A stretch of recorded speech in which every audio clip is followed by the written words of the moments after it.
Live with CDP Sports Talk, a weekly sports and entertainment podcast sponsored by Barry Cullen Chevrolet. Live on YouTube, Facebook, Twitter, Twitch, and LinkedIn. And on audio via Apple Podcast, Google Podcast, Spotify, Anchor FM, iHeartRadio, Amazon Music, Radio Public, and TuneIn. Now, here's your host, Chris Palme.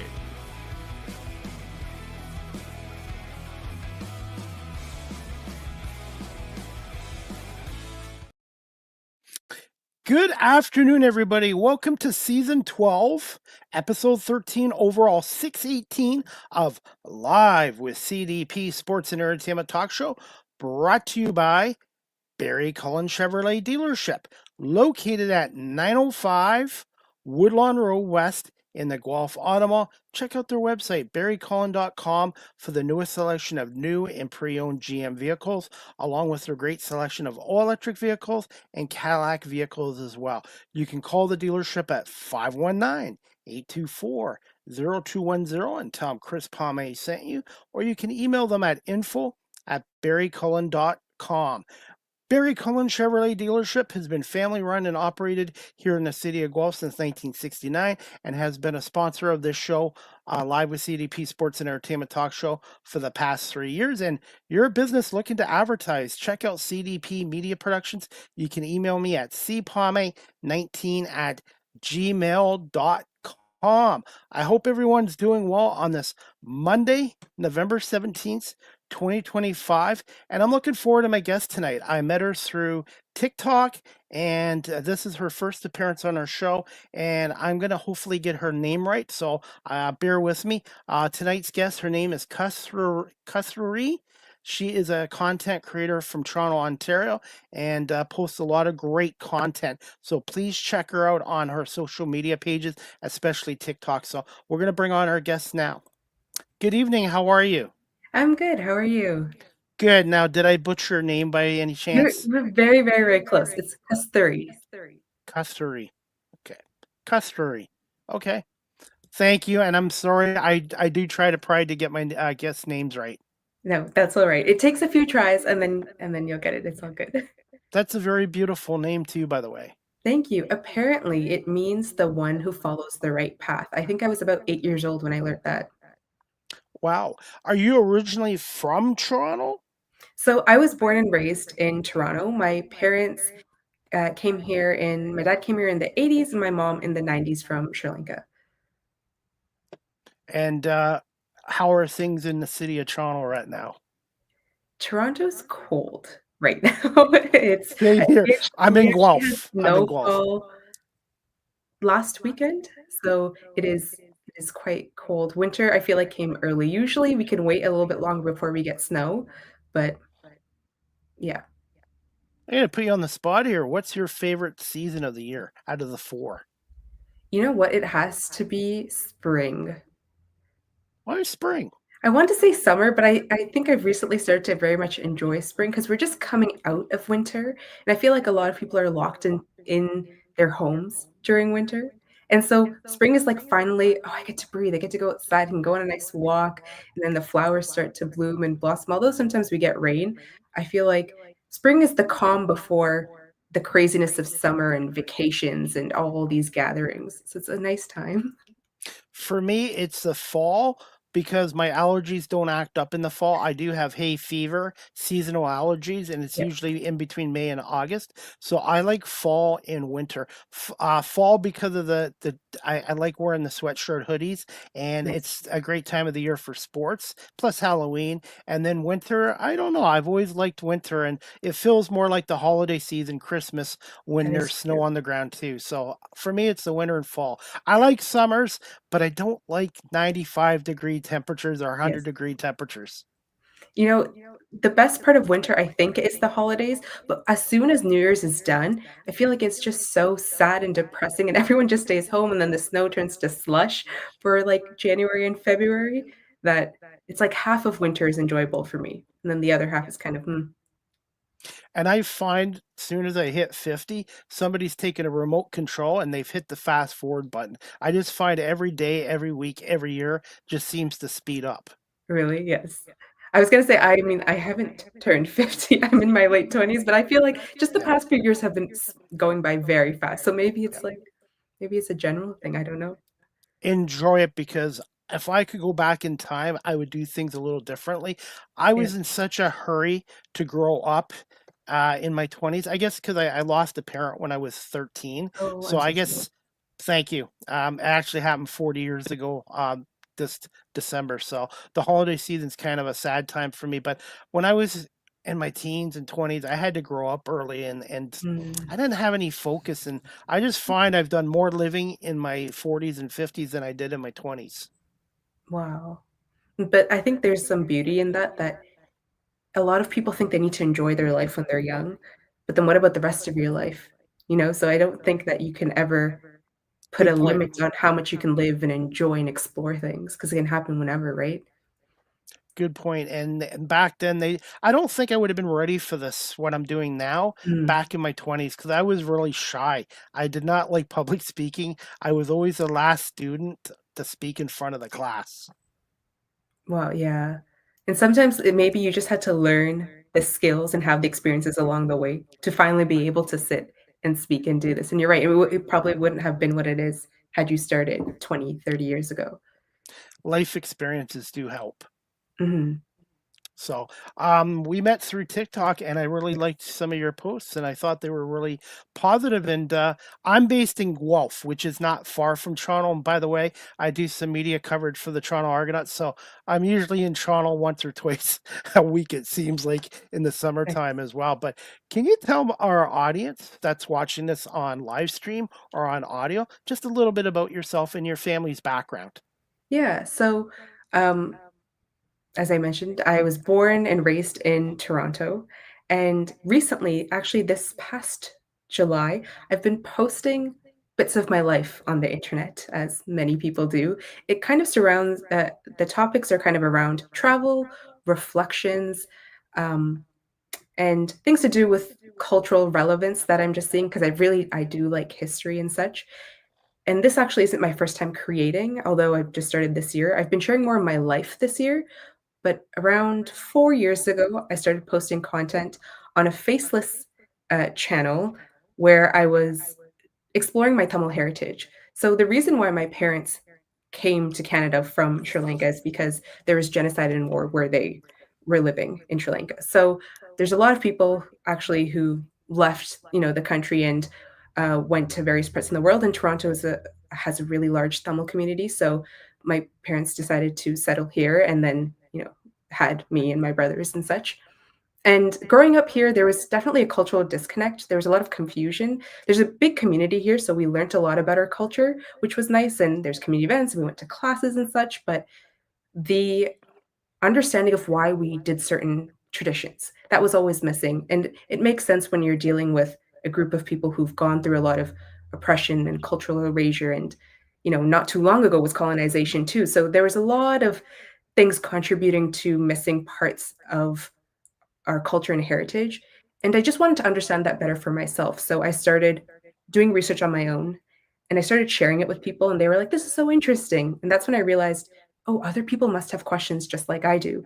So I started posting that online. And about a year in, yes, I believe about a year in, it started to pick up and people were interested, people were watching. And that's how my content creation journey began because I was sharing what I was learning about my own roots.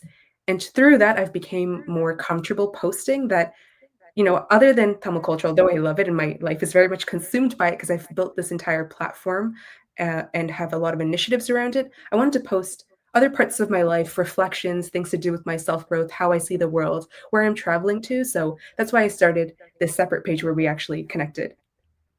How much of an impact did your parents have on your life and growing up? That's a good question. I think a very big impact on my life, if we're talking about the way, let me put it this way. I've done a lot of journaling, as you must have, if you watch the videos, you can see a lot of them are very reflective pieces. And a lot of the times I wonder, why do I think the way I do about certain things? Sometimes it comes down to the things I've heard and seen growing up. Now, it doesn't always come from my parents, but of course, living in the house with these two adults, a lot of the things do come from them. For instance, the involvement and the appreciation for culture came from them. But then at the same time, there are things like certain traumas that they've carried on from such having such a traumatic past also got passed down to me as well. And I've had to write and reflect and work with that to see, okay, this is not necessarily something that I want to bring forward into my life because it came from a place of survival or trauma. So there's many things, good and bad, I would say. This technology, have you found, really does kind of shrink the world down, and also you can find a lot of people that have the same interest as you as well through social media. Oh, yes, definitely. I did not expect when I started posting online for so many people around the world to connect with me. Initially, I thought because I'm posting based in Toronto, although the internet does not work this way, I just thought people in Canada, maybe the States, would see my videos and they might just pick up. I thought it worked based off of your location, but I have people from all around the world who've seen, who've connected, who said, I relate to that thing that you're saying. I think about this thing the same way as you do, or I'm confused on this. Can you help me? And it's really crazy to think about because growing up, had I wanted to talk to my friends, I would have to wait in line to use the phone. And now I could just, get on and message someone on an app and the message is sent. Like I remember when we used to have calling cards just to call my family back home. And now we can just send a DM on Instagram. Social media is a great tool, and by the way, you're gonna laugh. 5 years ago, I had people tell me, Chris, you want to get into radio media, you got to get on TikTok, and I'm like, I'm too old for that nonsense. That's for teenage kids, high schools. Yeah. I had all these preceptions, and you know what? I said I'd give it a try, and 5 years later. And I learned how to cut promos from guests like yourself, myself, and create content. So obviously, there's some negative aspects of TikTok and social media, but if you use it the right way, you can even get yourself into a new career. And I've made a lot of connections and networking through TikTok as well, the app alone. Yeah, I think we've all seen in the past, I wanna say really well, it's more than 5 years, but in the past 5 years, at least maybe because I'm so in the trenches of actually doing social media and making content, it has quite literally changed people's lives, including mine, in the best way possible because things that we never thought were possible are now possible because you can connect with people so instantly. I'm going to put you on the spot here. How would you describe yourself as a content creator? That's a good question. How would I describe myself? I want to say reflective and insightful, because any of my content that I create, whether it's for my other page on What You Miss in Tamil Class or creating on my personal page, it always comes from a place of reflection and having curiosity, and so there's always some sort of insight behind what I post, I think. When did you develop a strong interest in history? Oh, that's a really good question. I think that started from a young age. I really liked watching movies. So anytime there's a historical drama, a period piece, I was so interested to see something that happened so long ago come to life. Of course, it was not real because it was a movie, and it took me about until 5, 6 years old to realize these are not real people, and this is not like a a video of something that happened back in time. These are movies. But that always fascinated me because everything was different. The way people spoke was different. The clothes were different. The problems people faced were different, and that really interested me because got to see it visually. And when I was in school, the best subjects I actually got the best grades in were history in elementary school and in high school. And then it just sort of came together when I was also interested in my own roots and my own history as well. It never kind of left me. I'm always curious about what happened in the past and how it influences us today. Because I know a lot of people say, who cares? That happened so long ago, right? But to me, only if we understand what happened so long ago can we understand why we are the way we are today. And so I think there is a direct correlation between what happened in the past and what's happening now. I'm going to put you on the spot here. What are some of your favorite movies? Oh, that's really difficult. I don't know if I could necessarily name one. I know when I was a kid, I used to write a bunch of movies in a notebook because I wanted to remember the best ones, but a movie actually, a TV series comes to mind, if I could share that instead of a Yeah. movie. Yeah, go ahead. Uh, The Marvelous Mrs. Maisel. Is that the title? Yeah, The Marvelous Mrs. Maisel. Have you seen the series? I think that is a brilliant TV show. I believe it's on Amazon Prime. Please don't quote me, I might be wrong, but it it is also set, I believe, in the 50s or 60s. It's been a few years since I watched it, but it was the first time that I saw something. Of course, it was a period piece, but it was the pacing of the show was very similar to theater, and I went to theater school, so to see that on screen was so interesting. Um, and I just really liked it. It was very different, and our main character, the story followed was the life of this girl, and she was a comedian and well, up and coming comedian, and the troubles she faced in the life, and she's a mother, and you know, it's like, what are you doing being a comedian, especially at that time was very unheard of. So I think it's a wonderful show. If you could try time travel and go back in time, is there one particular decade you'd like to go back to?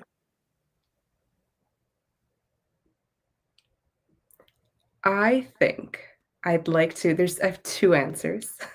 The first one being, I always wanted to go back to the '50s.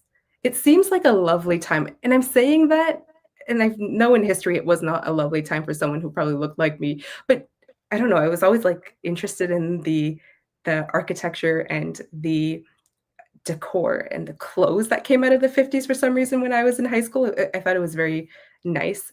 So I always wanted to, if I could go, just to go back to that time. But honestly, if you ask me, I really would like to go back to like 200 BCE just to see what was really happening in terms of our ancestors. Because I'm very curious, and I know there's so many theories and there's issues when it comes to dating works or pieces. And a lot of times something gets dated as, "Oh, it's from a 200 BC or it's from the 1st century," but we can never 100% be sure. So I just wanna go see what the climate of the world looked like that long ago. I'm gonna put you on the spot here. Since we're talking about movies, are you a fan of Disney movies? Is there a particular Disney movie that you like? Disney, the one that I can think of that we watched again and again, and that might just be because we had it on DVD, was Ratatouille. That is something my brothers and I would always put on, and you would have to go buy the CD, right? And that was the one CD we had other than Finding Nemo, but I feel like I love that movie, but I feel like we watch it so many times, and at school, they always showed it to us, that Ratatouille, like, I don't know why, it was so witty. It was so, like, different. I mean, a lot of Disney movies are like that, but I really like that one. My favorite Disney movie is Honey, I Shrunk or Shrunk the Kids. Oh, Honey, that's a really good one. did you ever see that movie? Yes, I actually watched it a few years ago with my parents, and they were yeah, they were laughing a lot. I thought that was really good. Special effects were really good for 1989. That movie's 36 years old now. Wow. What makes a good movie in your opinion? And if there is an actress out there, which actress would you like to play yourself? If there was a movie made about you? Um, your first question, what makes a good movie, right? Yeah. I think the one thing that I always wrote down and the thing that got me very interested in the arts as a kid was the fact that a movie can make someone cry or become angry or become extremely happy, and that fascinated me that some piece of art, something that you're just kind of passively watching can evoke emotion within you. So I think a good movie is something that makes someone feel something. Yeah, and if someone could play me, I honestly don't know who I would choose. Could I say myself? Yeah, that's okay. That's okay too. Yeah, perhaps myself. It was interesting because when I was a kid, I told my mom I wanted to be on TV, but soon after, I actually went to theater school and did theater production. So I've worked behind the scenes in theater and film. So maybe I should change things up, and if I were to write a movie or there was a movie about myself, I'd play myself. I was going to ask you that later, but what was that experience like, and how important has education been in your life? Mm. I think learning or thinking about things in theory is very different than practically doing it. So I'm very grateful to be able to go get an education where I can actually sit and learn and talk to people who've done the thing that I'm looking to do or, similar things, because we all have a certain idea of what something would be. We can even, we could talk about film, for instance, and people might think it moves a certain way, but until you actually get there and you're on set and you see the whole process of what it takes to make a movie, it's completely changed any preconceived notion I have had. So, um, it's definitely a very I think the education played a very important role in my life. Yeah, I want to get your opinion on this with with social media now, with Yeah. the internet, with AI. Do you find the film industry has shrunk? It's actually a really big concern in the industry of how a lot of people are going to lose their jobs and or could lose their jobs because of AI. For instance, think about almost every single department can get affected by this. Technically, every single department can. You can either integrate the tools to help you in your workflow, or you can cut out 2, 3 people now because a machine is more efficient than a person. And I know there've been strikes regarding that, last year and the year before, and there's still a lot of conversations because people wanna make sure that their jobs are secure. So it's definitely a concern, and I think it really is up to us to have these conversations. If not, I think you can, like, take out so many people's jobs by just using a machine, but mind you, not always is the use of AI going to replace certain human touches. For instance, if you're writing a script, I know a lot of people have talked about this. Yeah, we can go into, for instance, ChatGPT. Everyone likes to talk about that, right? You can go into ChatGPT and say, "Write me a script," but you might lose certain human touches or elements. It might come off as all the scripts now sound so similar to each other because it's being generated by the same machine. Where does the line of something that's not so mainstream come into play, right? Like, are we gonna copy paste, have all these similar feeling and sounding scripts versus, the experiences that people personally bring into storytelling? Are we gonna lose that? So those are things I often think about. What do you think of AI and social media? There's been some AI videos where I actually thought it was legit and it wasn't. It's some of it, it can be a good tool, but it can also mislead people if it's not used the proper way. No, for sure. I think there's a lot of people who've seen that it's very easy to create, channels and pages where it looks like you're actually talking or listening to a real person. In fact, they're it's just AI. Um, I think it's inevitable because it's already being done. So people are still gonna continue to do it, but I don't think that's going to take out human creators. Because again, I think there's this human touch to storytelling, which AI will never compete with. But as for whether we get confused by it or not, I think it's going to take a lot of time before we find a common ground where we can agree, like, every video with AI, I know that I believe there were talks about this a while ago where you will get some sort of notification or there will be something that tells you this video is AI.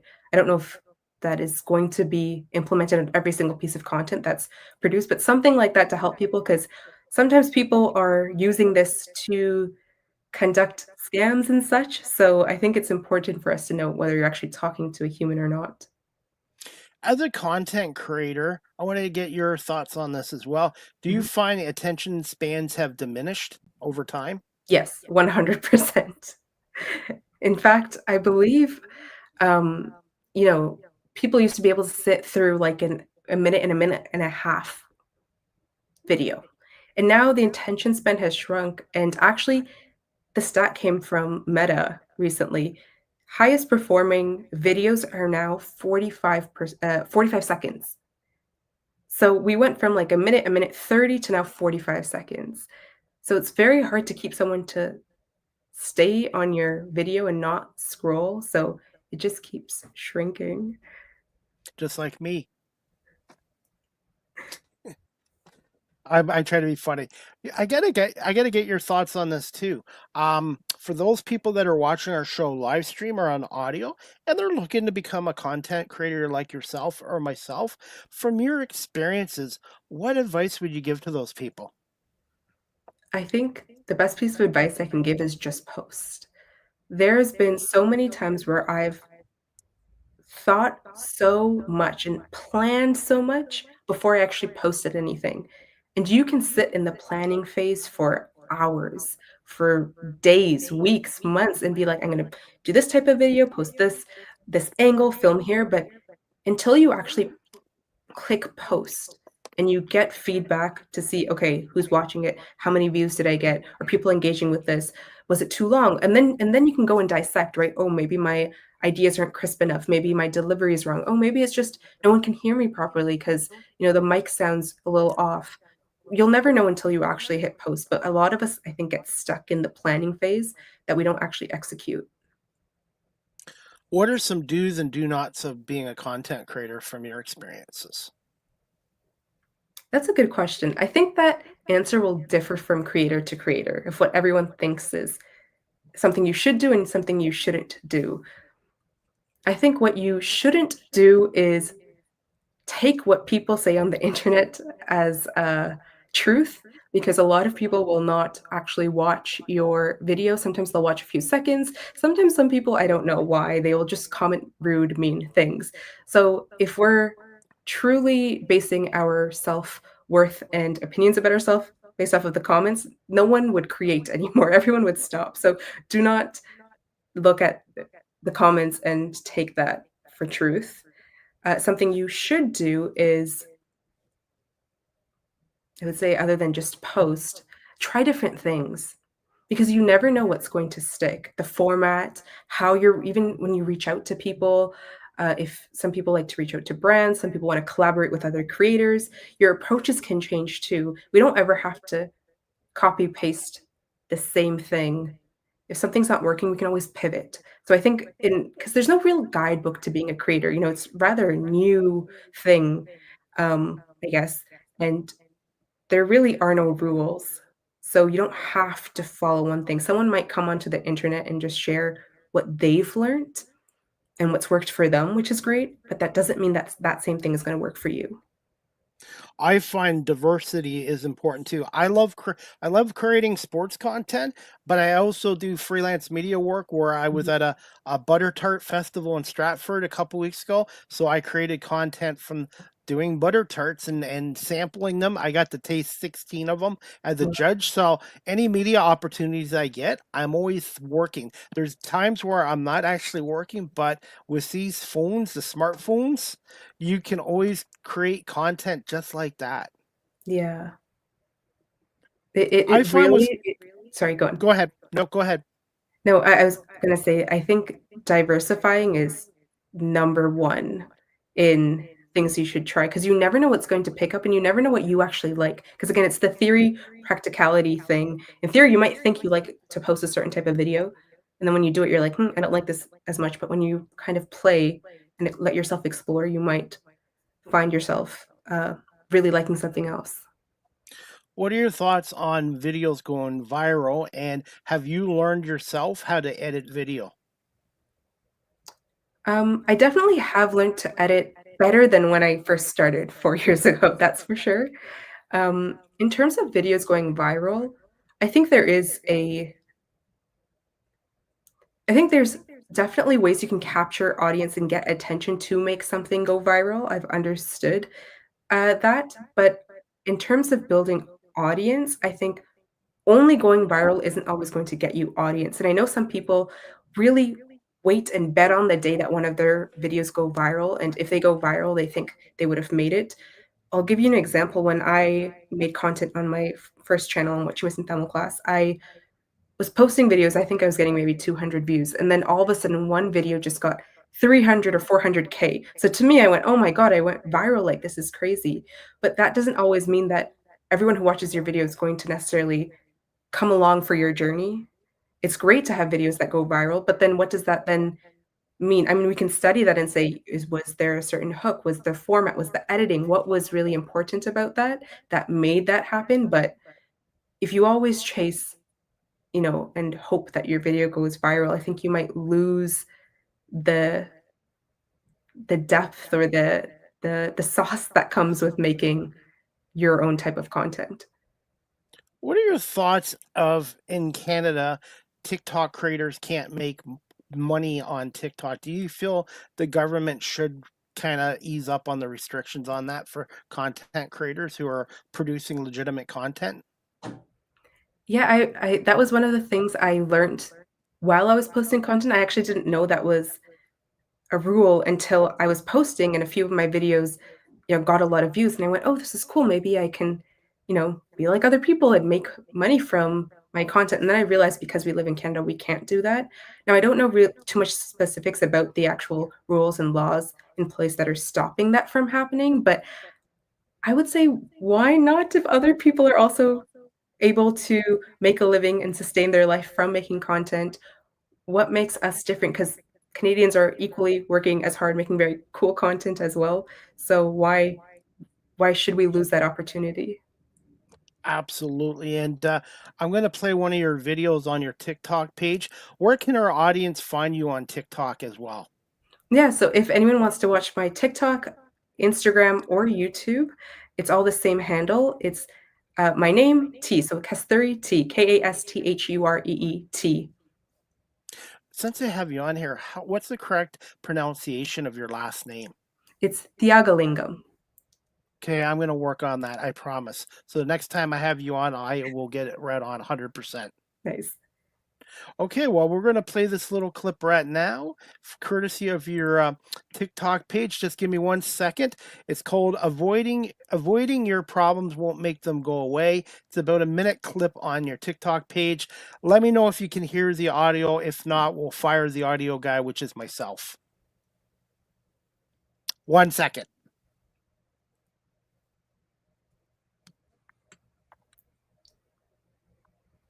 I avoided the situations where people made me small, disrespected, belittled, then I would be better, right? Because I was not engaging in these conversations. I wasn't putting myself in these situations where people can hurt me. There are some situations that we cannot avoid. So how do you know whether you've truly grown? Because I used to think, oh, I've grown so much because I'm avoiding these situations. If we just change how we react, then the people will lose the power to make us feel small, disrespected, and belittled. Saying this like it's so easy. I know that's difficult to make that shift. But once that shift is made, you can be in any situation with any person. And if you don't give them the power, if you do not let them crush you, then you're golden. You can go anywhere, do anything, be with anyone, and you'll be okay. But that's all it really is. I used to think it was all about avoiding. If anyone has any advice on what you're doing to control the way you react, let me know. I want to read them. Avoiding your problems won't make them go away. Thank you so much for letting me play that from your YouTube channel. Thoughts on that video?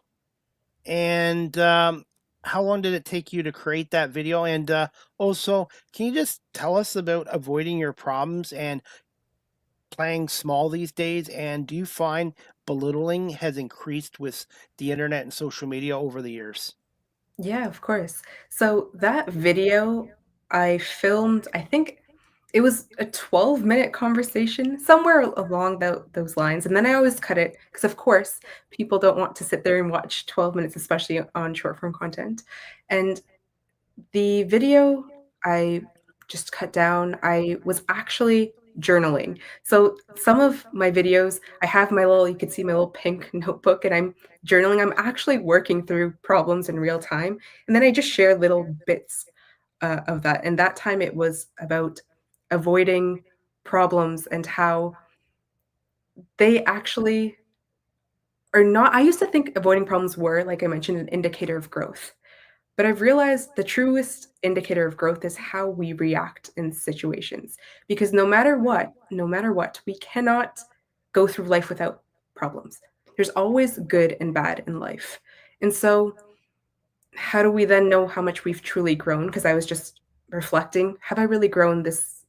It wasn't even this year. I think it was this season. Every couple of months, I check in with myself. So I was trying to look at how much change has happened in my own life. And that realization helped me realize that, okay, there has been a change because I realized I no longer have to um, avoid or just be dismissive of certain things. I can sit there and face them head on, whatever it is, good or bad. And it all comes down to me. So whether someone is yelling at me, or laughing with me, it doesn't change because it all comes from how I view life, which is really hard to do. I'm saying this as if I've perfected it. I have not. I came to the realization that step one. There's there's a few layers I like to look at it as, and this is just coming from me reflecting on my own. The first one is not knowing that you have a problem, right? And this is not like you have huge problems, but things that you want to work with. We can live in this like phase of oblivion. But number two is realizing, oh, I do have something. How can I fix it? And then number three is, okay, I know I have this problem. Here are a couple ways I can fix it. Let me explore what works for me. And once you pick that thing that works for you, it's implementing and living with that. And sometimes it might change, but for me, I was kind of, I guess you could say, at phase like three, between phase 3 and 4 in that video. And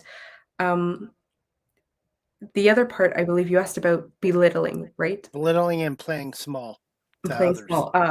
I think when I don't want to just say today in social media, even as a kid, I remember when other kids laugh at you, you tend to shrink because you don't want to be the odd one out. You don't want to get laughed at. So I did a lot of that in my life, and you think it's safe, right? So we tend to play towards the safer side, or at least I did. And that's actually one of the reasons why it took me so long to start sharing my personal journey online, because I wanted to play safe. I thought if I don't post, then people won't make fun of me. I won't be different, because there's so many situations where I did put myself out there and I was made fun of. And people did talk down to me, and people said, this is not important. Your thoughts are not important. They're stupid. And so you hear thoughts like this and then you think, oh, they must be right. Maybe there's some truth to what these people are saying. And so you don't say anything, or you don't post. You don't really share your thoughts online. And one day I realized I go around and talk to people a lot, but I don't really share what's truly on my mind, except with a select few people. And that really bothered me, because I went, am I not authentically living my life as myself every day? It was really odd. And I sat with that for a few months. I didn't understand, what does it then mean to live authentically? And so I had to ask myself that, okay, if I want to live authentically, then I'll share what's on my mind. I'll be comfortable and confident in what I'm doing. Not to say you have to be happy, comfortable, confident 24/7, because life doesn't work that way, but we can do more than feeling like I have to pull back and not say anything, or fear what other people are going to say as I walk through life. And that's when I guess I started journaling my thoughts out. And it really helped me understand that I have been playing small, and it's because I've been treated poorly, made fun of. There's a lot of belittling that happened in my life in various parts, and I just allowed it to happen. The one thing I've realized is, if you think a certain way about yourself, it will show up in every aspect of your life. It'll show up in school, it'll show up in your family, with your friends, your coworkers. Because if you just feel small inside, no matter where you're going to school or to work or with your family, that's going to, peek through. Of course, there's certain areas where we might feel more comfortable, and there might even be certain areas where they don't exist, right? You might just feel very confident, friendly, like confident with your friends, which is great. But moments like that would trickle through, and yeah, I realized that it really changed the way I was living my life, and I didn't want it to hold me back anymore. So I just started bringing my awareness to things and then slowly working on them. I'm not sure if I I answered your question. You did, and I have a viewer on. She's a friend of mine. She's a Okay. podcaster. She's been on my show. I've been on her show. Her name's Nikki Baker. She's from Alabama. She's in the States. She has her own company called Digital Flying. So she's good at creating graphics and digital marketing. She wants to say very thought provoking. And then her other comments are avoidance is not always an option. So how you respond is important and within your control. And her last comment, Nikki, thank you for watching and commenting. Self deprecating, beat yourself up before others do, bad habit, before we get smaller and smaller until we disappear. Yes, I agree with that. I think it is definitely a bad habit to beat yourself up because as soon as you're used to hearing these negative comments come your way, we start to do it before other people even say anything. And sometimes nobody is necessarily thinking something about you, but you just think that they are. And so that the thought of what other people might be thinking holds us back, which is quite silly, but we all internalize that and hold that and go, "Oh my god, I can't do this because I know what they're thinking. They're all thinking, why is she talking? She's so stupid, or she doesn't have the right to talk about this." And so it is bizarre because if we were to explain it to maybe a child, they might be like, "So you're basing your feelings off of something that's not true and something that you think is true?" And we can all laugh about it, but I know we all do it because I do it too. So And sometimes people want to make you feel like this small, like really tiny. yeah. I want to ask you this as well. Nikki's got another comment, so I'll get to it first. I'm so happy you were able to share your experience and show up to give us this message as influences. Nikki says, thank you so much. Oh, well, thank you. I'm glad. It's funny. The video that you played, I actually questioned whether I should post that video because it didn't Really? fully make sense to me in my head. Because I was, at the end of it, I was like, if people have suggestions on how you're, you know, changing the way you're reacting in situations, please comment below. So I felt, is this going to make sense? Is this going to resonate? But funny enough, so many people commented and told me that that video very much resonated with how they feel. So that just kind of goes to our earlier point of just post it. Don't think too much. Don't think, are people going to laugh? What are they going to think? Just post the thing because you never know which piece of content will resonate with others. When you were growing up, obviously in Toronto, in the schools and stuff like that, Mhm. did you also experience racism and hatred as well? Yes, I did. I I have a interesting relationship, I guess, or memories because it was the best time.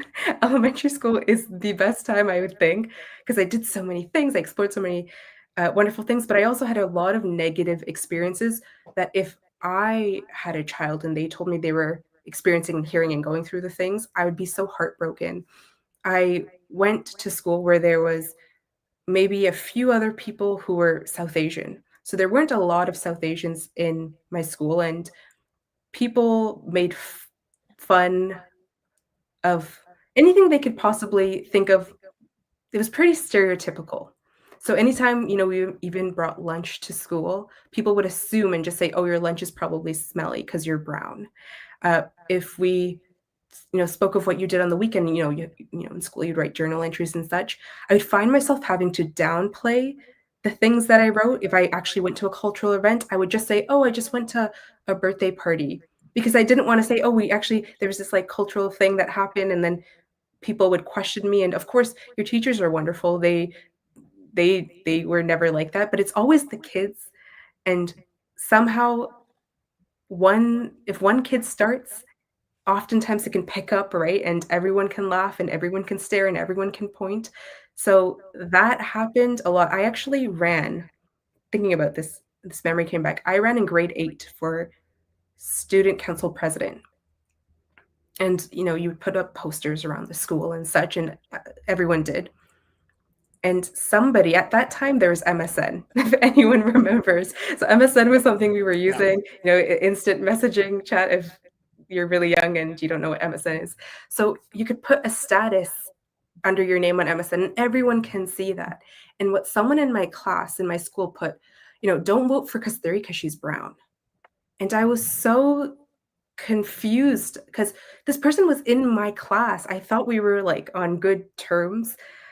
And I didn't even realize, like, I just saw it and it kind of hurt my feelings. But the next day, I'm very, very like grateful to this day that one of my friends, we're actually still friends today.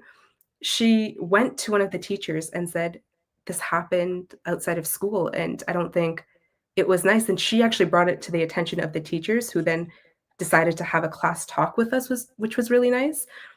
But in that moment, it felt really weird because I've been in the same school from kindergarten till grade 8. So I grew up with some of these kids, and to know that, okay, I've reached grade 8, you know who I am, you know I have these leadership skills and capability to be in this position, that they still chose to look at the one thing that made me different, which was really heartbreaking. In the end, I actually did end up becoming student council president because of the amount of votes, which was nice.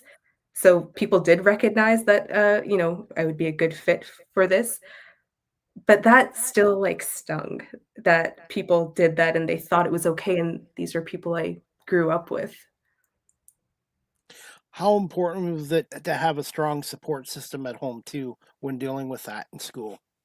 You know what's interesting? I never told my parents. I never told them because I just thought it would make them really upset.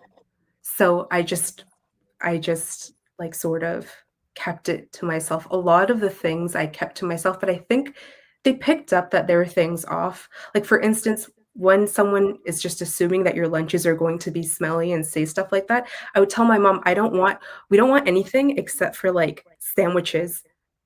And my mom was, like, so perplexed. She's like, "Why? Like, what?" And I was like, "No, just do it." And so I think they kind of picked up that there were things going on, but something like that, like the what happened in grade 8, there are a lot of things I never said because I just didn't wanna make them feel sad.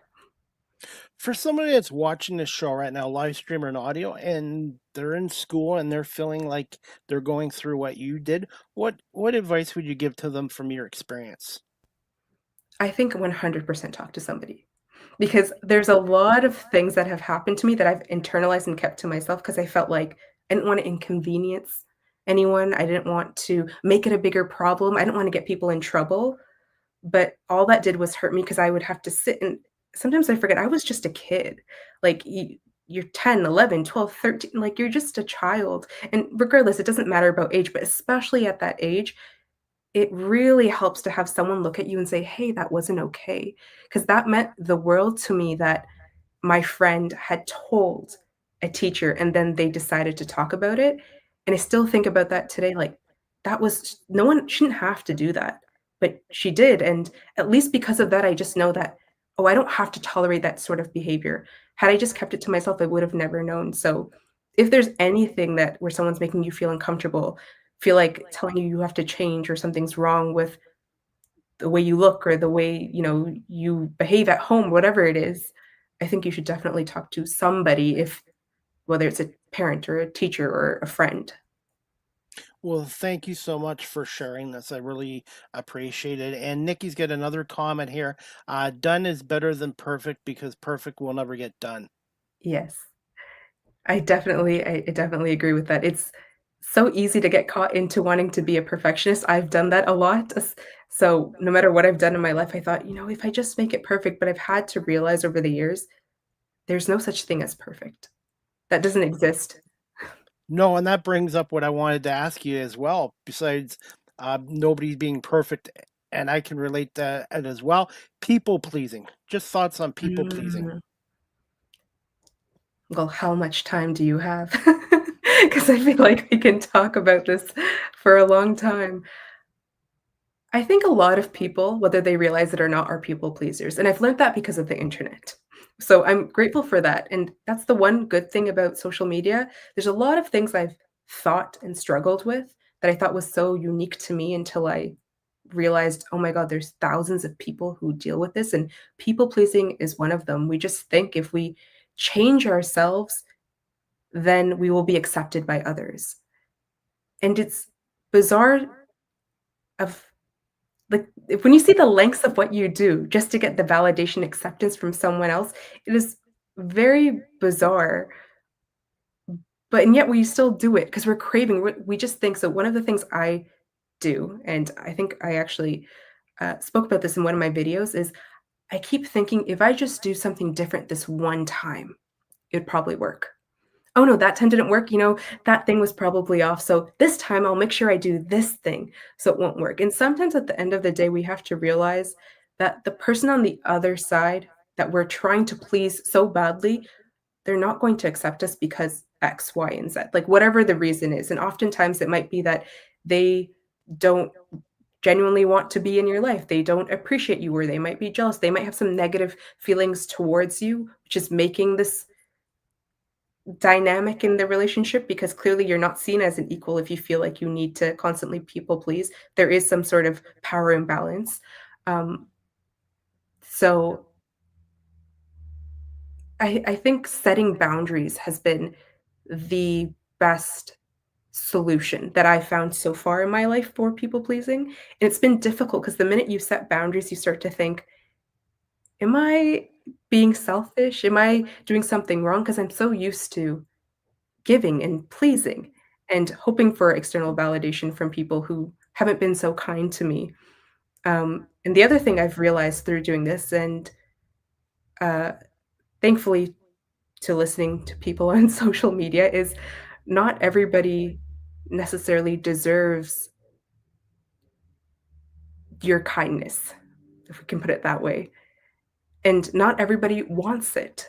There are people in this world who are different. Not everybody has to get along and hold hands and be friends. We can respect each other and move on with life, but not everyone needs to be your friend or your closest,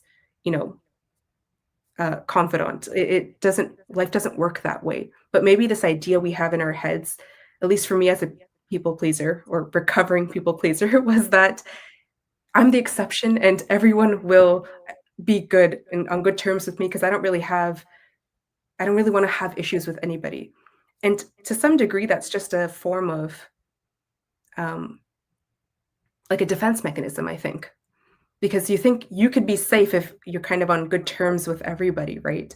And so that's why we people please, because you think, or at least I shouldn't say we, at least for me, I thought if I was on good terms with everyone, then I would be safe. Therefore, I people pleased to make sure I was on good terms with everyone. But at the end of the day, you cannot be best friends with everybody. That's inevitable. People are different. They have different desires, attitudes, intentions. Not everyone is meant to be your best friend, and that's okay. We can just move along being very respectful. Any plans for a book in the future? And also, I can relate as well, being in media. Some people, you're their cup of tea, and some people you're not. You just have to learn not to take it personally, Yes. because not everyone's going to like your show or like your work. And that's the part of life. As much as I want everyone to like me and come on the show, there's people that just not a fan of my work, and you just have to accept it and move on and just keep improving and getting better yourself.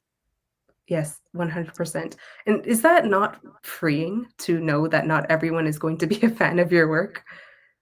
I'm learning that now too. When I first started 6 years ago, I wanted everyone to like me, and I've had a lot of people come on my show, a lot of successes, but the ones that don't want to come on my show, why do I want to interview somebody that doesn't want to Yeah. come on my show? They don't like my work. They don't like my personality. Why would I want them on my show? So your mindset, and not everybody's going to always tell you yes. When you reach out to guests, sometimes people say yes, some say no, or they didn't get back to you. I never chase or beg people to come on here. I want them to come on here on their own free will, and to the fact that this is a easygoing platform where they can share their stories and experiences as well. Yeah, for sure. And I think that will open up more valuable and engaging conversations too when you have people who genuinely want to be there and engage with you, whether it's on your show or with your content and so on. Are you still good for time for a few more minutes? Yeah, of course. Okay. How satisfying is it to see your videos are helping others, and the impact on social media? It's really nice. And sometimes I forget that that's what my videos are doing, because you post it and then you walk away and you never know who's watching it. And mind you, everyone who feels like they got some sort of relief or help from your videos don't always engage with it either.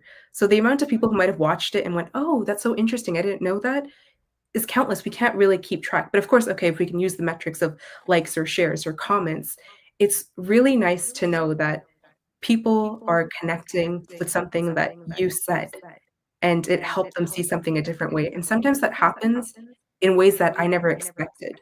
Sometimes I'll post something and think that, oh, it wasn't really a big deal, or maybe everyone knows this. And then to have someone say, whoa, like, I never thought about it this way.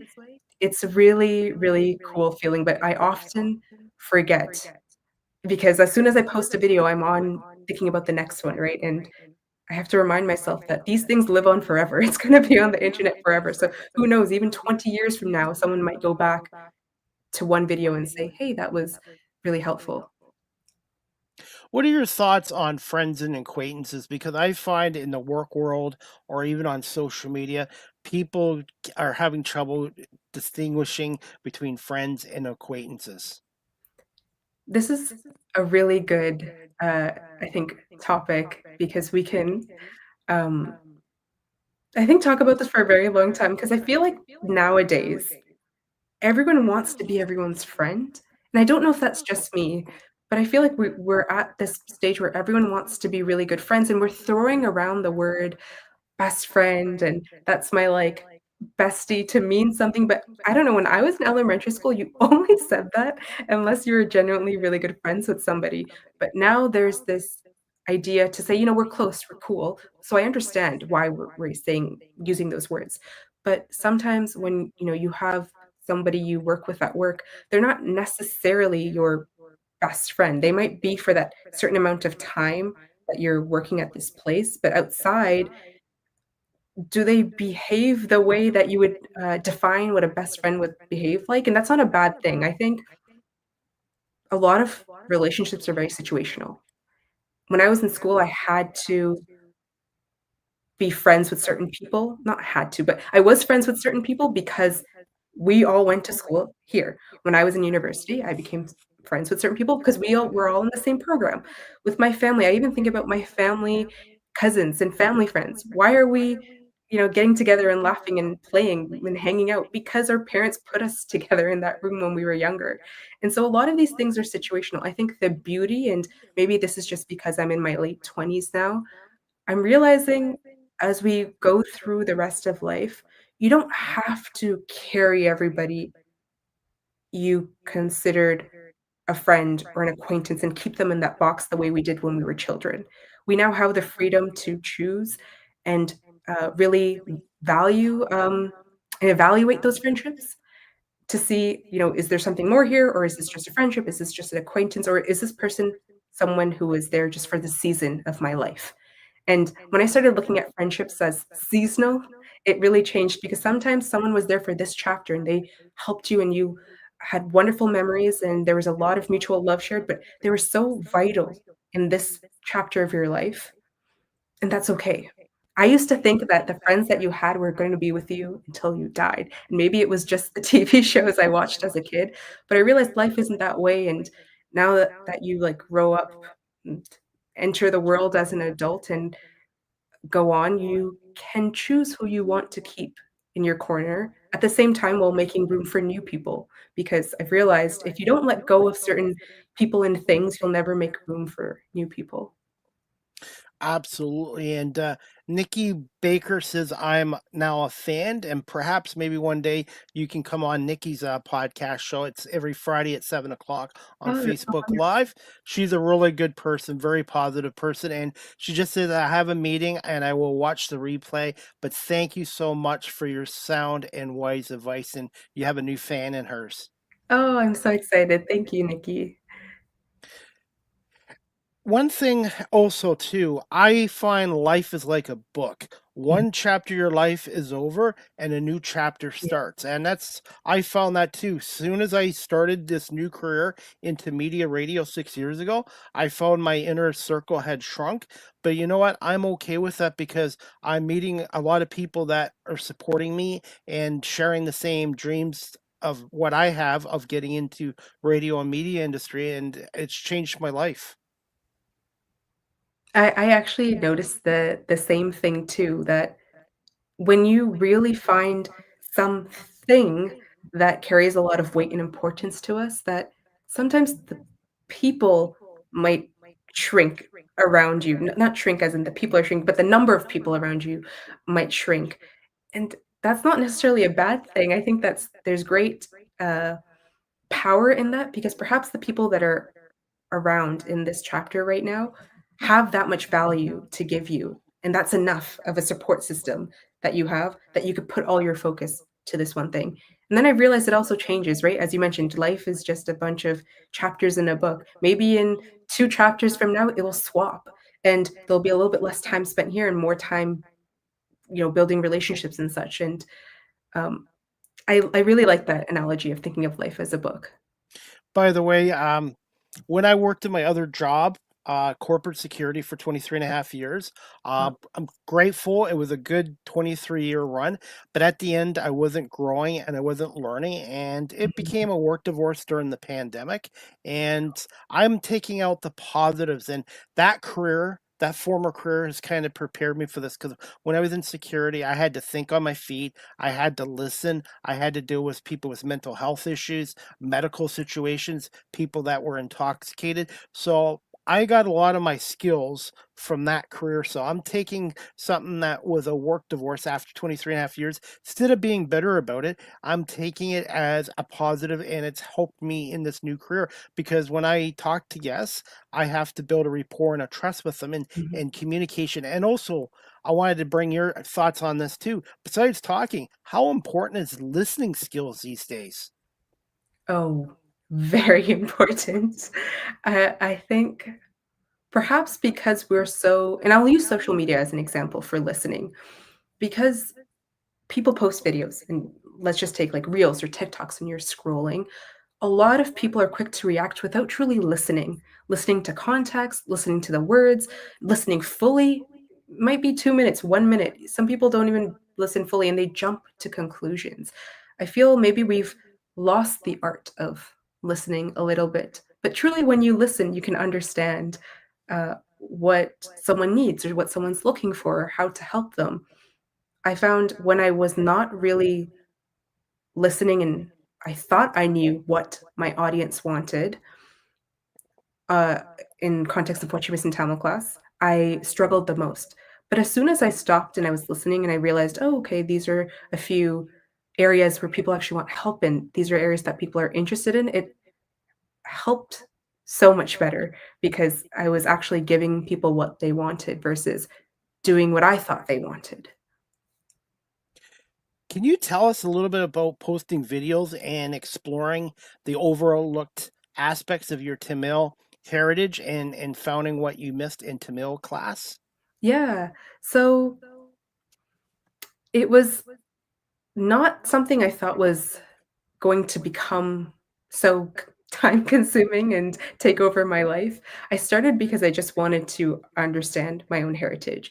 So it was just me, a notebook, and I would watch videos and listen to interviews, go to workshops if I could, whatever I could find online, and read papers, whatever it was, just so I can answer for myself. What does it mean to be Tamil? Because I felt like there was so much I was missing. And it wasn't until I started sharing with people I realized people didn't know a lot either, and they had a lot of questions, or we knew a lot, but it was surface level. We didn't know what was deeper, like, if you have a certain tradition, why are you doing that? What's so important? What's a foundational value? What makes this, this heritage so ancient and rich? Because we repeat a lot of these surface level things, but there was no depth to it. So, once I realized other people had the same questions as me, I just decided I should start posting more. And of course, not only am I then now in this position that if I'm speaking about Tamil heritage, I want to make sure I'm doing justice to it. So I'm properly researching and understanding and speaking to professionals and professors before I post. Then I have to make content that people want to see. So then there's the other side. I'm like, okay, how do I then present this and package it in a way that people want to see and they'll listen? And then what I started doing was, how do I get people involved and start a community? Because as I was posting, I realized people had the same desires and issues and struggles. And there was a lot of similarities. And I thought it would be so wonderful if we can all come together. And I started hosting these free community calls. So on Zoom, just come, drop by, let's hang out. And it was so interesting to meet people from around the world who had different relationships and exposure to their Tamil roots. Some people never spoke the language. Some people learned the language. Some people lived in areas where they've never met another Tamil person in their entire life. So they were like, "This is so interesting. You're telling me you lived in Toronto, where there were so many people who are Tamil, and you guys have stores and such. But we don't have that where I live. Like, no one even knows what a Tamil person is." And so you're swapping all these stories and realizing that a space for to speak about this is so important. And that came from listening to what others had to say. And now I've created courses, I've created study groups to help with everyone's kind of cultural reconnection journey. And it's been wonderful, but I did not think it would necessarily go this way. Because again, in theory, we can write up a whole plan, but it's only when you start doing that I've learned I had to pivot, move in different directions. I've doubted myself a lot. Once again, in those moments I had to stop and say, why am I doubting myself? Is it because I don't think I can do it, or is it because I'm afraid of what other people are going to say and think and do? And oftentimes it was the latter. It was because I was so afraid of what other people were going to do. Are they going to laugh at me? I've had people actually tell me, because I was born and raised in Canada, I don't have a right to talk about Tamil culture, because I'm not actually living in South Asia. And that really confused me and hurt. Like, am I any less of a Tamil person because I was born and raised here?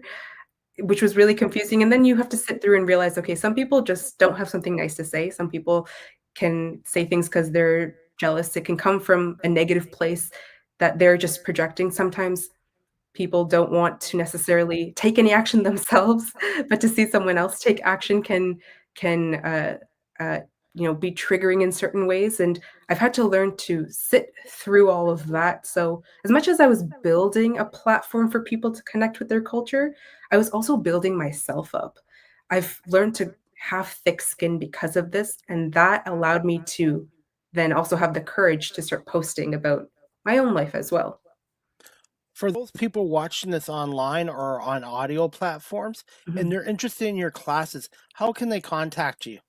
Yeah, so if you're interested in any of the classes, so we're teaching beginner Tamil courses. So for anyone who has no exposure to the language and wants to learn it, both written and spoken, because the written and spoken are quite different today. So we have those available, and we also have a literature study group. So if anyone wants to see, what someone wrote 2,000 years ago, we sit, dissect, and discuss text together in English, so it's accessible to everybody. And you can get in contact with me and sign up for classes and actually read more about the classes on my website. So it's www.whatyoumissedintamilclass.io. So if you head over there, or if you find me on Instagram, What You Missed in Tamil Class, you feel free to send me a DM. I can always send you guys more information. And they're all down on the graphics here as well. Yes, thank you. Before we wrap up this show, and this is another podcast show I could do 2 hours on, is do you find jealousy and envy nowadays, especially with social media, is increasing as well? Yes. I think social media is wonderful for bringing out great things, but I also think it brings out a lot of ugly things that sit within us. I think social media has just really amplified what you're feeling. And so you can really see that in the content and the comments and the way we're talking about other people, whether they're creators or just regular people. And, it's very easy to sit at home and write negative comments about someone, to be like, oh, they didn't deserve that. They shouldn't be making that. They shouldn't be um, posting about that. They shouldn't have gotten that opportunity, instead of actually trying to go out into the world and create an opportunity for yourself, or explore content for yourself, or whatever it is that's interesting for you. I think it's so much easier that to just sit and hate on someone than actually put your head down and do the work for whatever it is. Let's just use content, obviously, as the example here, because it's hard, and that's the truth, right? And I'm sure you know this. You've been doing this for so long, and making content reaching out to guests, doing podcasts, it's not easy. So when someone wants to do something similar to what you're doing, I think it's so much easier to just tear you down and say, "Oh, you did this wrong. You didn't do this right. Why are you doing it this way?" Because they know in reality, if they started, it's going to be hard. And maybe to make themselves feel better for not actually trying to do anything themselves, they'll just tear someone down. Because if I've teared you down, it makes me feel okay that I'm also not even trying to achieve the goal. And so I They think want that's why people are doing a lot of this tear down stuff. And sorry, I cut you off. no, no, it's okay. They want to shrink you. Yes, exactly. And isn't that so bizarre? Like if you're looking at two people, and let's just say you're here because you've started your content journey, you've done so many things, and someone's here, they're looking up, and they're like, "Oh my God, I want to do that stuff. But it's so hard. I don't want to do it." And they're making excuses, right? Excuses. Number one, number one thing I've realized to people who are very negative, a lot of hate comments, is they also make a lot of excuses. So they're probably making excuses of why they can't do the thing or start the thing. And then to make themselves feel better of why they're not starting on top of the excuses is then they'll like shrink you and bring you down here and be like, "Oh, you know what? They're not that different from me." When in fact, there is a big difference. You actually went through the trenches to do the thing and do the reps and do the long nights and the uncertain days and the confusion versus someone who's just like a keyboard warrior, as they say, just going off, just typing rude comments. One of this, I'm not actually sure who said this quote, but it's really stuck with me this year, which is, if the person who you're talking to is not also in the arena fighting, and let's just use the example of boxing, fighting and um, working towards the thing that you're working towards, don't take their advice. Because it's so easy to sit out on the stands and say whatever you want. But if they've never actually been in the trenches and actually have, understood the struggle and tried to do the fight and the thing that you're trying to do and work toward the thing you're trying to work towards, don't even bother listening to their advice. I've been doing this show from home for 6 years, and I get people who are supportive of me, but then Nice. people saying, "Oh, it must be nice to work at home." And I'm like, I put in more hours doing this than I Yes. was at my other corporate job. And people, because they think the social taboo, and that's another subject, that you work at home, that you're lazy, you don't want to work, and Mhm. then oh, you're getting paid to talk to people. And I'm like, I also prepare, I do my homework, I take a lot of pride in it. And I said, booking guests is a full-time job itself. Yes. And not everybody wants to come on your show, or their schedules. You have to coordinate schedules and time zones as well. And I even have one guest from Montreal, Quebec. She couldn't speak a lot of English, but she had a translator come on with her, and we got through the show with the help of her translator as well. So people have these stereotypes that if you do a podcast or a talk show or you work at home, that you're lazy and you don't want to work, and it is work. Oh, 110% it is work. And I definitely agree. Having to build courses and classes on top of research, posting content, and then marketing it has been like, I don't think I've ever, very recently, I was telling my friend this past weekend, I don't think I've ever worked as hard in my life than I have this past year, because you're responsible for everything. And like you said, we wear 27 different hats at once, and you have to be able to switch. I think it's wonderful for self growth. The amount of growth and strength you get from doing something on your own, from posting content and growing something, whatever that would be for you, is so, it's priceless. I wouldn't trade it for the world, although it's so difficult. And some days I wonder, you know, is this worth it? I would never trade it for the world because of that. But I often find, I just wanted to add to the idea of this stereotypical comments of you work from home, stuff like that. I find when people hear something they're not really used to, it's easier to just write off and say that's probably not important.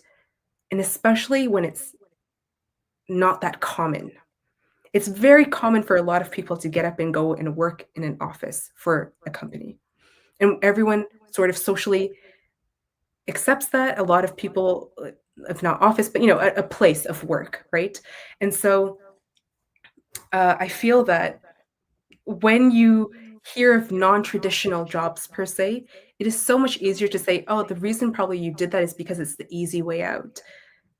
But in fact, it's oftentimes 10, 20, 30 times harder than, some days I would think like, should I just go back to working in a production office? Because this is really tough. Like at least there, I'll get X, Y, and Z, and you'll have the job stability, and I don't have to do everything myself. But you make this trade-off because there's something greater driving us, and yeah, it sucks that that happens, and I don't think that's ever going to stop because majority of people just don't see life through that lens.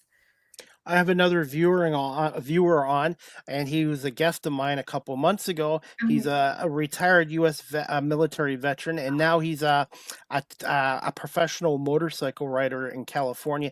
His name's Edward Hearn. He's watching through YouTube. He wants to ask you, what do you do as a stress relief to decompress?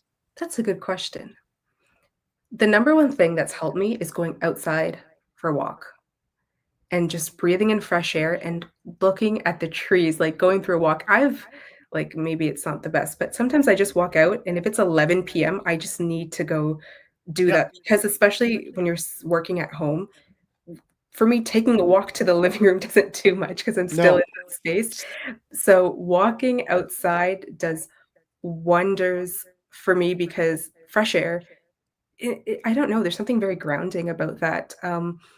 I'd like to say I've worked in a lot more activities to help me deal with stress, but that wouldn't be true. I've always tried things and not everything's stuck. For a while, I was really into doing yoga because it really helped me, but then I stopped doing that because I had to, go so far to do that. So it definitely, the thing I always come back to is walks. Reduces anxiety and it reduces stress, and it also helps with your sleep. So Yeah, probably when I'm done with you in about, I don't know, 10 minutes, tonight I'm going to go for a walk. Even though it's windy and cold out, yeah, I'm going to go for at least a half an hour walk because it really does help with your mental health, for your sure. mindset, and it does reduce stress and anxiety if you have some as well. Yes, I definitely agree. That was a good question by Edward Hearn. And also, what are your thoughts on these social taboos? You got to be married and have kids in your 20. You can't go to restaurants or go traveling on your own. I've traveled on my own. I've gone to Yes. restaurants on my own. I've dated, but I've also lived a life single. And I don't know why these social taboos even still exist in 2025. You know what's funny? The thing that stopped me, other than, I mean, I think it's related to what will other people think, but the thing that stopped me from doing what I've wanted is wondering, is this socially acceptable? Is it going to be weird for me to go sit in a restaurant and eat alone? And I'm so fixated on what other people would think that it's, again, very weird that I'm so interested in knowing what other people think about me instead of just going and living my own life. I don't think social taboos are real, which is weird to say because I know we all hear them and think about them. And it took me a really long time, as in only earlier this year, to finally accept that nobody has the same timeline. Not everybody is graduating at the same time. Not everybody's having kids at the same time. Not everybody's taking a gap year or doing a career change at the same time. Those things are, I don't even know where we came up with these ideas and why we still hold on to them, but holding on to those ideas themselves have hurt us greatly. I think it's at least hurt me because it stopped me from doing so many things. So once I started to kind of cut ties with this idea of, oh, this is socially unacceptable, it's not the right time for me, life got much easier because I thought the same way as many people do. I thought I had to graduate, in a few years get a really good job, then I have to get married, buy a house, have kids. And then I'm like, oh my God, time is running out. I have not bought my house and had kids and gotten married. And it's like, who cares? The amount of people I've met in life who say, I actually bought a house only at 40. Oh, I actually had kids at this age. I only got married at this age. And they're like, "Oh, you know what? Don't get married too soon because that can sometimes be a mistake. Because if you just get married for the sake of getting married, that's a mistake. If you just go drop your dreams for the sake of having that good, corporate job with a big paycheck, that was a mistake. So I went, huh. So even people who followed the rules found out that, this is not necessarily making them happy. So what's the point of following and having these rules? So once I really realized that and kind of broke free from that, life has been wonderful. And I don't want to say again, I don't ever think about what other people think. As I mentioned earlier, I'm a recovering people pleaser in the process. So there are days where I doubt myself, but it's allowed me to do things like solo travel. So the other thing that you'll see a lot about on my page is the adventures I go on when I'm alone. And of course, when I first said I wanted to solo travel, everybody and their mother said, "What is wrong with you?" I've actually had my friend's mom call me up and say, are you okay? Like, that's so unsafe. Why are you going to do that?" And of course, if I'm going to go travel alone, there's a lot of safety precautions I take. It's not the same as traveling with my family or with my friends, but it's allowed me to do whatever I want whenever I want. I don't have to wait for 7 people and we have to, take months to plan a trip. If 1 week before or 3 days before, I wish I could tell you I plan very much in advance. I don't. They're kind of spontaneous.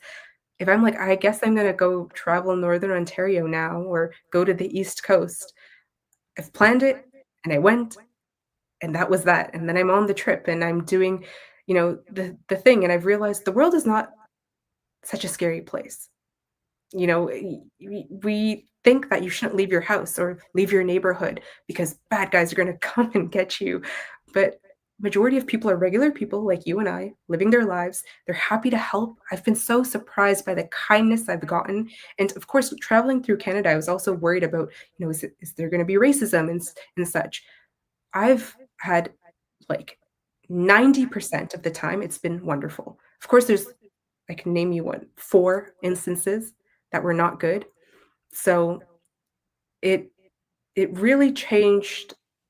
I think solo travel really changed me in terms of breaking out of social norms, but also again, it all comes back to my self-growth and how much I've grown as a person. That really helped me grow as a person because I was forced to be alone with my thoughts, which I know is a scary thing, and that's actually one of the reasons that a lot of my family and friends told me they don't want to ever solo travel because then they would be alone with their thoughts.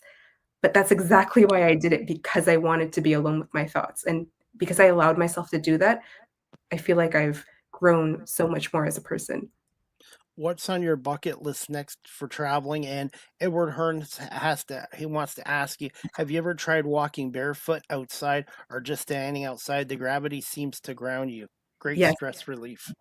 100%. I watched, a few no, there's, like, 2 documentaries actually on grounding and how it's, like, a great stress reliever and gets rid of pain in your body. I went, "Huh, that's interesting." I didn't really think much of it, but then I tried it for one summer, and it was incredible, and whenever I can, I mean, actually, I think the snow melted today, but whenever I can, I love to do that in the park because it is quite literally, um, amazing in the moment, the difference that you'll feel walking with shoes and walking barefoot. As we wrap up this show, what's 3 words to describe yourself and one fun fact about yourself?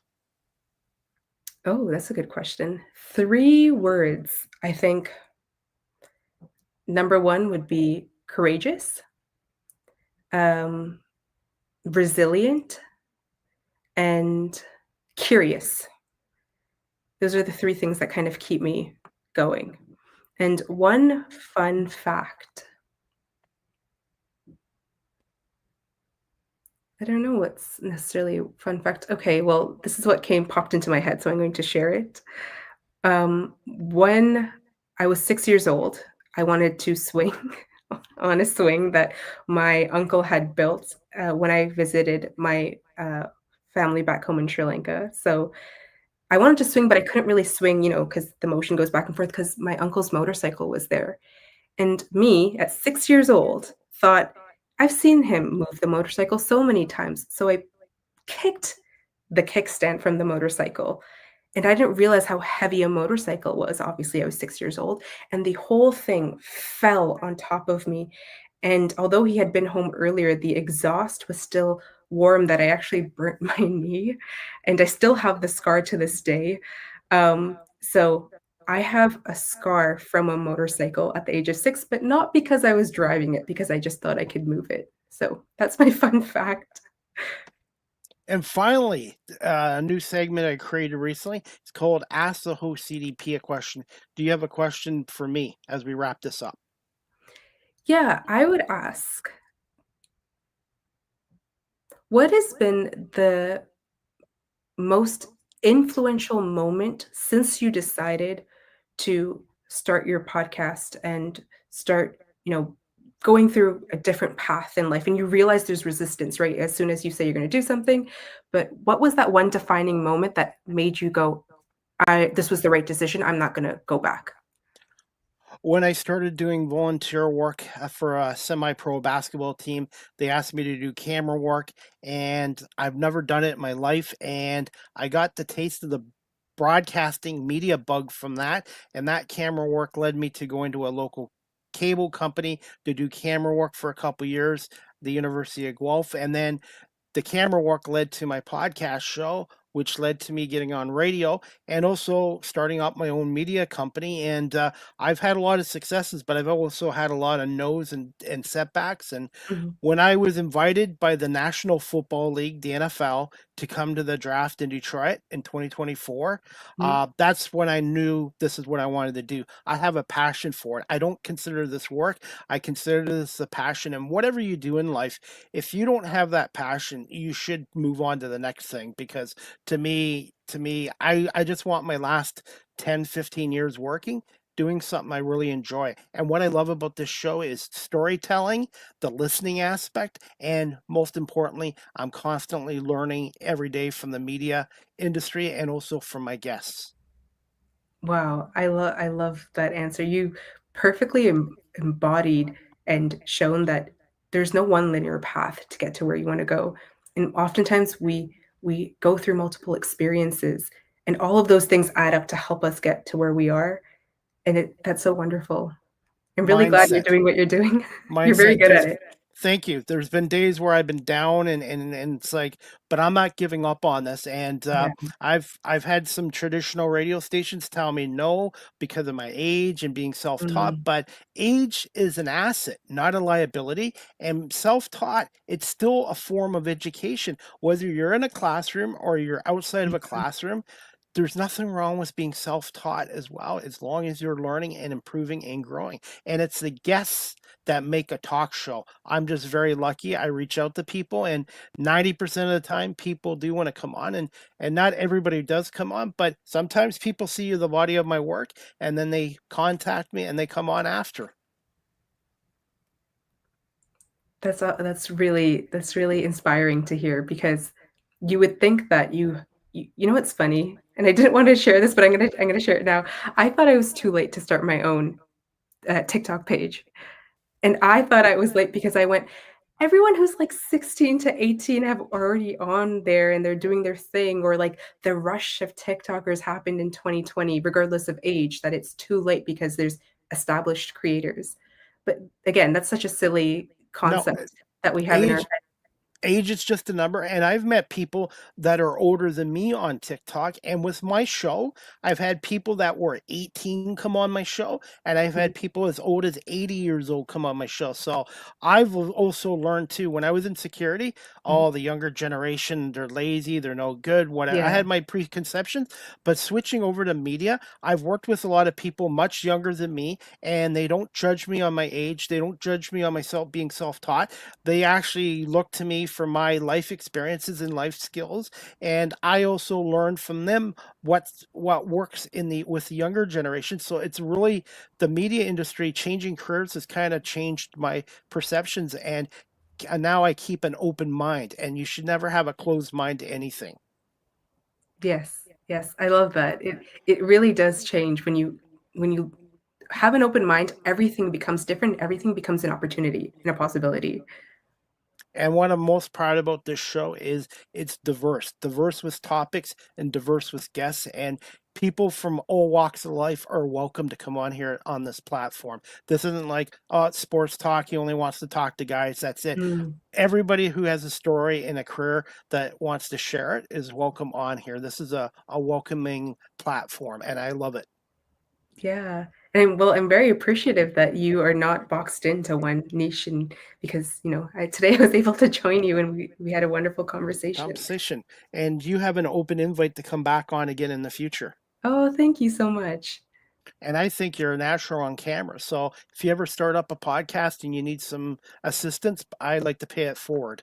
Oh my goodness, thank you. You know, it's funny. I know I was briefly telling you before we started, I thought my first piece of content would ever be a podcast show, like, or one video. But I don't know, for some reason, I just thought, again, this preconceived notion that YouTube was going to be better, like a video format. But it's definitely on my to-do list. Finally, where can our audience follow you on social media? The best way of contacting you through social media, and also if you want to plug your YouTube channel as well. Yeah, so if you want to find me on TikTok, Instagram, or YouTube, my handle is at Kasthuree, Kasthureet. And out of all three platforms, the best one to contact me would be Instagram, because I'm regularly always on there compared to the other platforms. So if you send me a DM on Instagram, I will definitely see it and get back to you. Well, Kasthuree, I want to get that right. Yes. Kasthuree, right? Yes. Okay.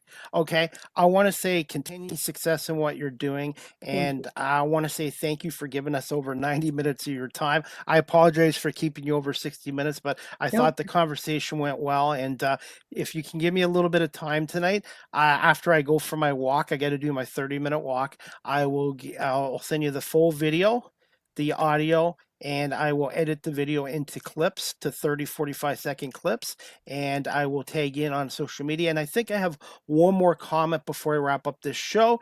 And Edward Hearn on YouTube is watching. He says you got yourself a new follower as well. Oh, that's so awesome. Thank you. And that's what I love about this show. I'm able to connect people and get people connected with other people in that industry as well. It's really wonderful what you're doing, and I love how open you are to giving people the space to talk about whatever they want. It was never, "You have to come on and talk about this, talk about whatever you want," and you made sure that your guests are more comfortable. It doesn't really, you said, "You'll take the back seat, and whatever makes you comfortable, we'll do," which I really, really appreciate.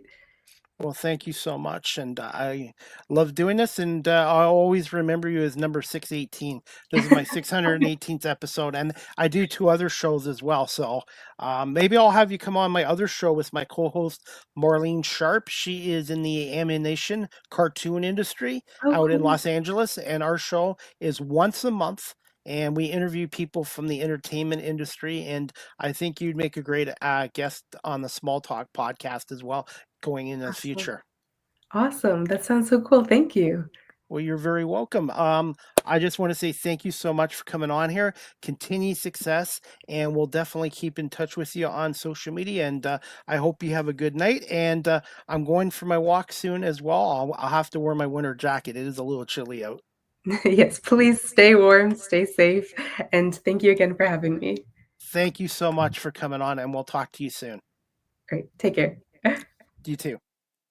All right, everybody, that wraps up season 12, episode 13, overall 618. And I want to say thank you to my guest, content creator out of Toronto, Kasthuree, and her social media platforms and website are on here as well. You can find her on YouTube, Instagram, and also TikTok, and she has a Linktree page, which is like a website. You can find her on Linktree. What's your missed 10 class as well. So all her information's on the graphics as well. And before we wrap up this show, everybody, I have another announcement to make. The next Live with CDP Sports Entertainment Talk Show, brought to you by barrycullen.com. It's going to take place on Wednesday, November 19th at 1 p.m. Eastern with my special guest, Joy Oakley. Is your go-to, I'm going to reword this again. Joy Oakley is your go Canadian financial educator. So if you're interested in finances and money talk, Joy Oakley will be on here as a Canadian financial educator, and I met her through TikTok as well. So she's going to talk a little bit about her career, about some of the do's and do not in money and investing money and good and bad debt.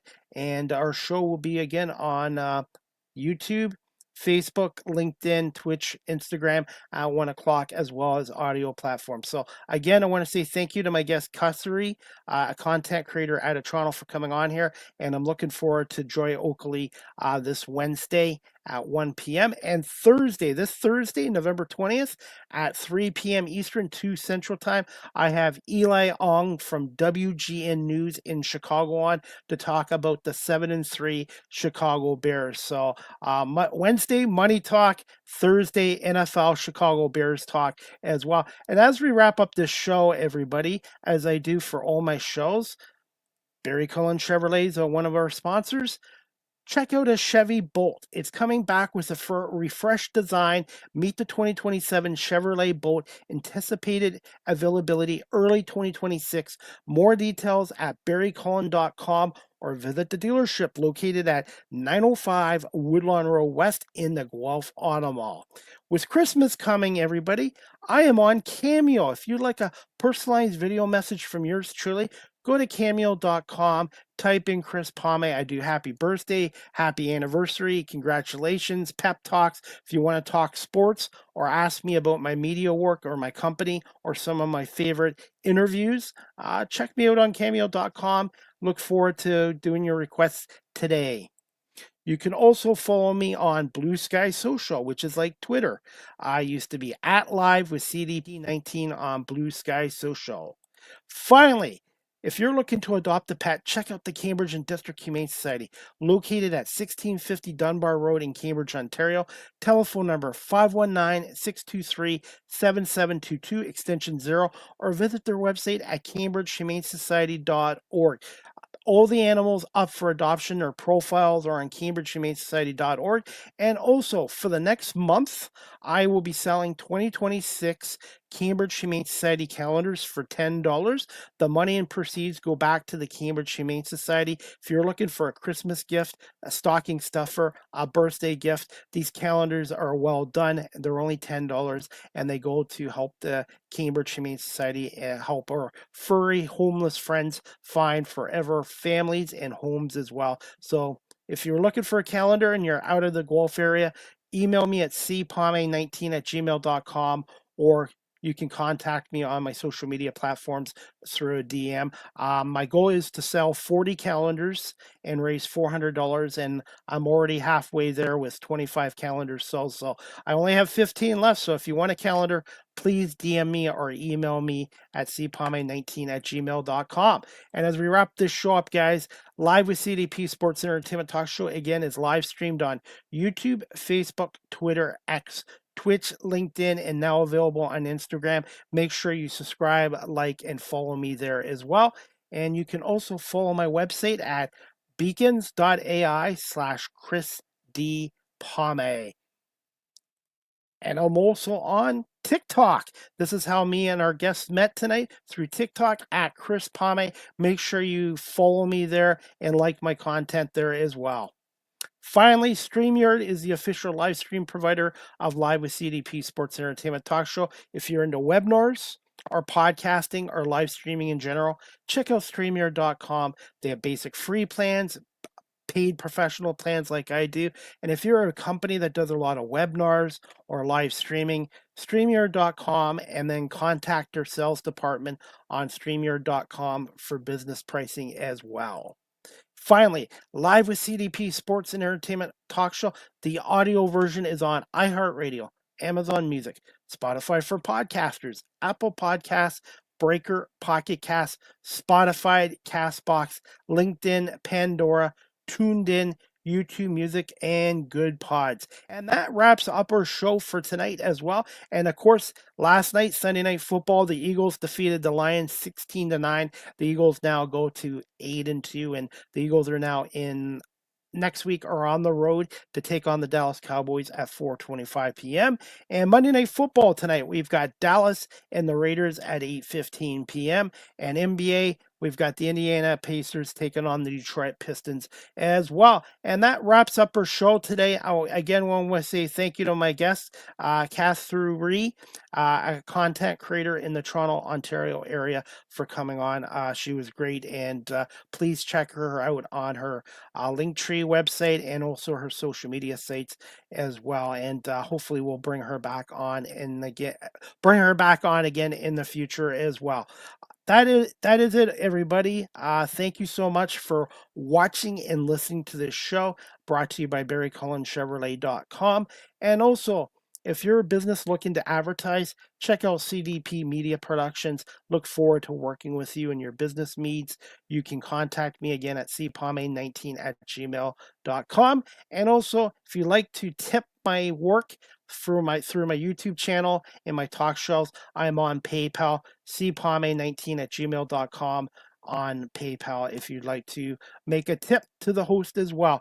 I hope everybody has a great night. Stay warm. Enjoy the Monday night football games, and we'll see you back here Wednesday at 1 o'clock for Live with CDP Sports and Entertainment Talk Show, brought to you by Barry Cullen Chevrolet. Have a good night, everybody.